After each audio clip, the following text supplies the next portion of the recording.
Good morning. In order to do a quick review, we went over this week the 4 advantages that the Baal Bitachon has over the chemist.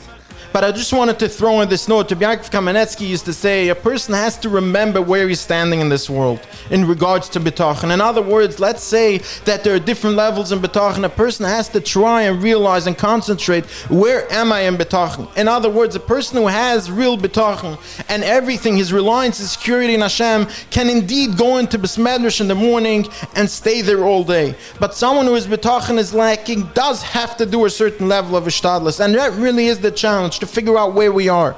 There is a famous story of Chaim Volozhin once was talking to his Talmidim, and we told them that someone who has real bitachon can go and buy a lottery and know for a fact that he's going to win.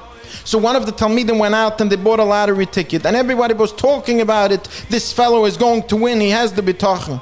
Reb Chaim called him in and he asked him, the lottery ticket was a winning of $100,000, let's say, and he asked him, where is your lottery ticket? Can I buy it for $95,000? And the Talmud was more than willing, here you go, here you can buy it. And Reb Chaim said, so you see, I guess you don't actually believe that you're going to win this lottery, because if yes, you wouldn't have sold it to me. The point is, of course, a person has to realize where the bitachon is. But if a person has the right level of bitachon and he knows where he's standing, there will be no worry, there will be no concern about sharing that bitachon with others, as we discussed, and there will be no worrying calculations and cheshbonos back and forth. There's a long story, I don't want to get into all the details, but the point is of a fellow who had a sponsored scholarship. He came from a family where everyone went to college, and he chose to instead go to learn. He went to yeshiva, and he came back to America after being in Eretz Yisrael for 2 years, and his parents pushed him to try and go to college again and again. Finally, he ended up in Lakewood, where he was learning, and he married somebody who had the same ideas. He actually ended up learning B'chavrusa for years with one of their shivas, Reb David Shustel, because he was giving so much effort and energy away to purely take on the old Torah.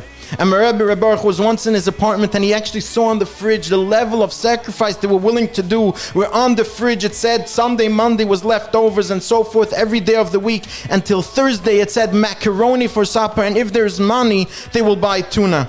And what ended up happening is that there was one time that he tried organizing through a butcher, where the butcher called him that he had an influx of chicken, so he sold it to him for very cheap, until this young man realized that there was something amiss, so he didn't go back to the butcher. Another time there was an organization just when they had a kid that opened up to try and figure out how they can get cribs to Yankele who didn't want to take tzedakah, but they made it for extremely cheap, and so forth and so forth. But the point is, of course, that when a person reaches that level, that they really are willing to sacrifice everything, sacrifice all the comfort in the world, and know that all they're living for and by is bitachon and Hashem. Of course, Hashem will provide them with sustenance in unbelievable, unimaginable ways, as we saw throughout the week. Have a wonderful day and a wonderful Shabbos.